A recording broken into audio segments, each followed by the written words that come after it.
Now, on day 4 of the IMF World Bank Group annual meetings, Zambia signed a debt deal with its foreign lenders, amplifying the growing consensus on sovereign debt restructuring. Arise News correspondent Nkechi Nana has more from Marrakesh, Morocco. It's embarrassing to find yourself in debt distress. That's the finance minister of Zambia, the first African nation to default on their debt after the COVID pandemic.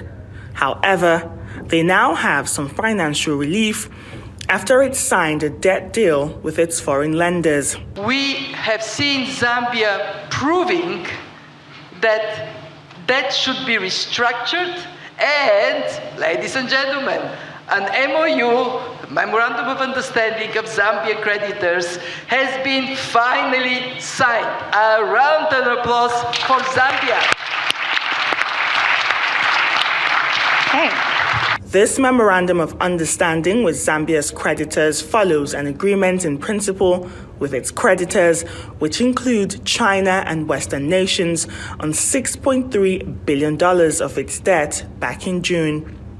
The country can now focus on domestic reforms. This first element of reform was to limit the ability of any administration to go reckless on borrowing, because it is an embarrassment for us. First set. Second set of reforms. Now, with this debt, we have got less money. At some point, if you combined what we spent on paying public salaries and servicing the debt, 90% of, or rather 90 cents of every dollar collected in taxes just went to these two items. So the brunt of this was obviously on the weakest in society. So now we have to say we are getting assistance, and we need to do something to focus our money on the most vulnerable in our society. Therefore, we had to do away with the painful issue of subsidizing fuel and diverted that money to make sure that every child who can go to school all the way up to high school, whether the parents can pay or not. Concerns over debt in low-income nations has been at the forefront of talks of the IMF World Bank meetings. But the debt relief, some say, is simply not enough. Colleagues, thank you so much for providing debt relief. But that by itself is not enough to provide the kind of life that these young people in Africa want to live. They can see it on television in Europe, in Asia, and so forth. They want to live better lives. Mere debt restructuring will not be enough to deliver that. What will deliver that? Higher economic growth to create jobs so that we no longer have youth crossing the Sahara over the Mediterranean to go to Italy, Greece, whatever. Opportunities must be made in Africa. And for more on issues surrounding debt restructuring, in particular for low-income and emerging economies, I caught up with EcoBank's Chief Operating Officer, Corporate and Investment, Bumi Bajomo. Here's what she had to say. Yeah, because the fiscal space has narrowed.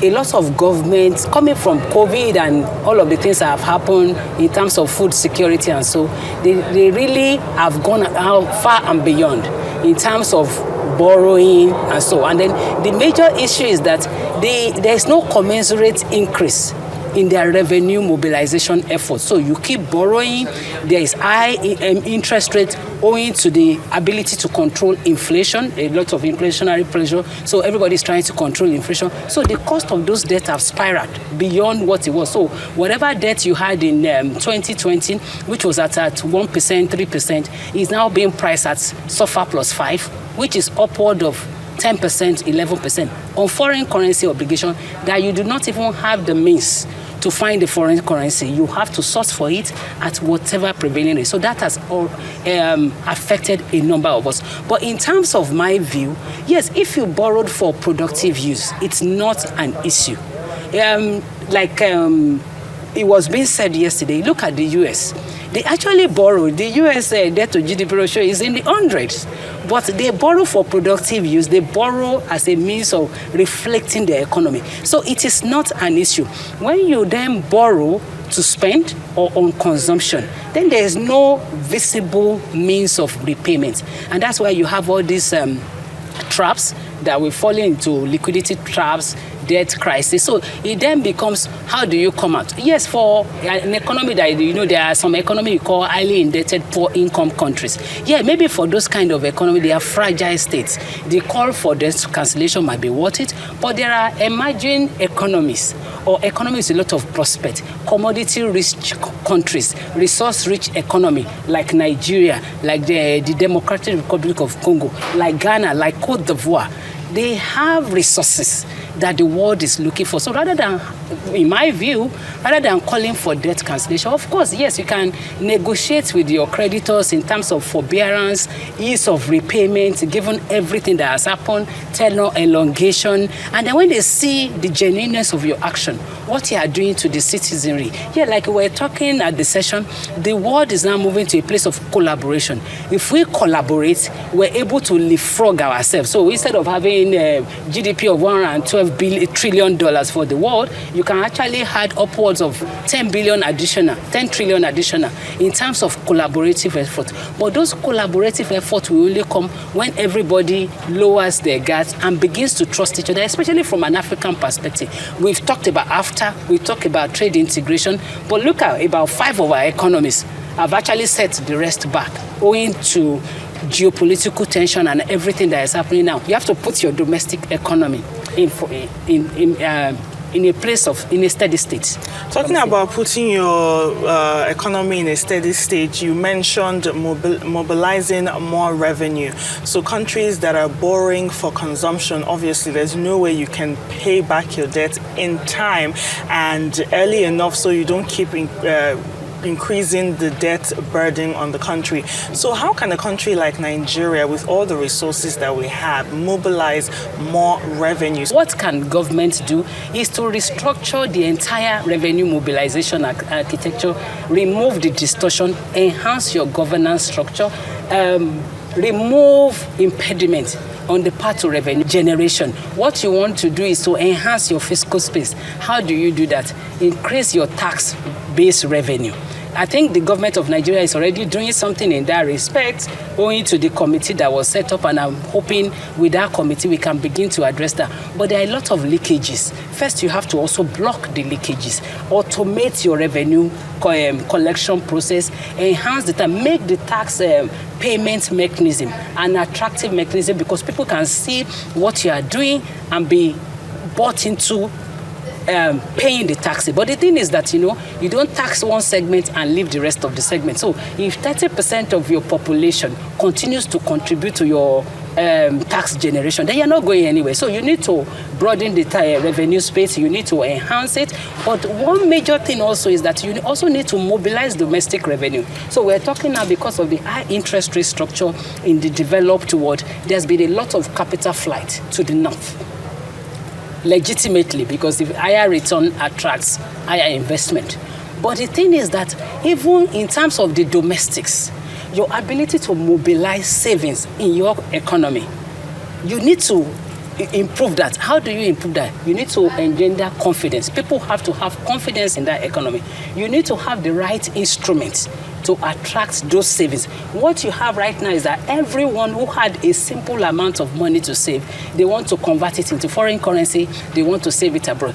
What would make anyone come into your economy where you're saying, okay, if I leave my money in my dorm account, I earn maybe 1% or 0.5%, whereas there are banks in the UK, in the US, offering 5% on same level of deposit. So I think you need to enhance the revenue, but the first is confidence building. What will make you to leave your money in the economy to say, oh, I'm giving it to a financial institution in Nigeria. We're all rational human beings. We want to earn higher return. So before we start talking about, oh, FDI have flown out, FPI is not coming in, let's mobilize the savings within the domestic economy. Then after we've done that, we've created a veritable instrument that can help us to attract those domestic savings.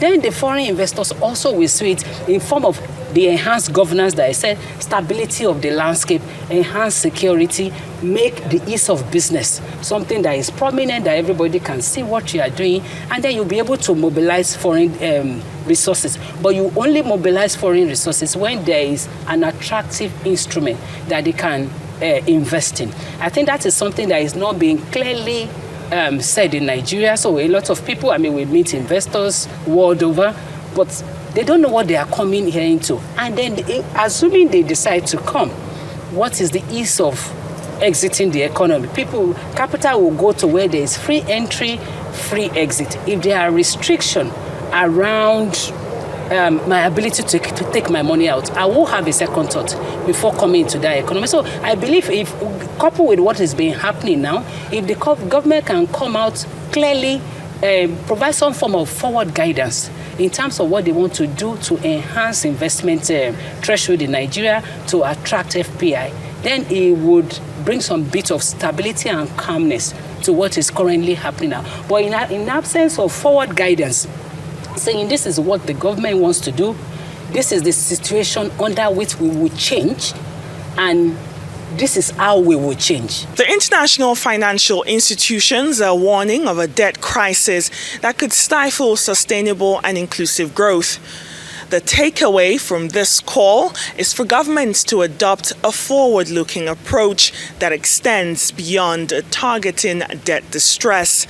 Instead, focus on targeted policies that foster inclusive growth and domestic growth. Nkechi Nana, Arise News, Marrakesh.